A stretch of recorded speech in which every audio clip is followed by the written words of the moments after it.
नक्कीच मायबाप जनतेचं यात मी आभार मानतो.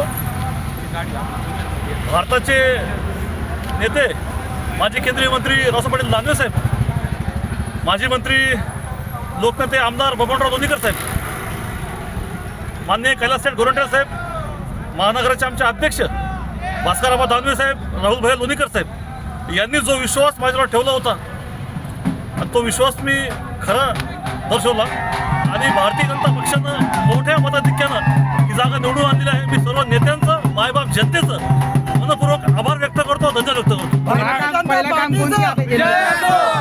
पहिलं काम कोणतं हाती घेणार तुम्ही?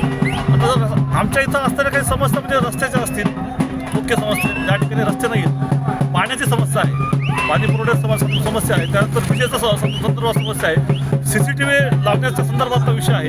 हे विषय आम्ही आमच्या प्रभागात लावून धरू आणि ते काम जनतेपर्यंत पोहोचू. काय सर देणार तुम्ही आता? नाही तर विरोधकांना काय बोलायचं, आता आजचा विषयच आहे आमचा. जय श्रीराम वाक्याबद्दल बस.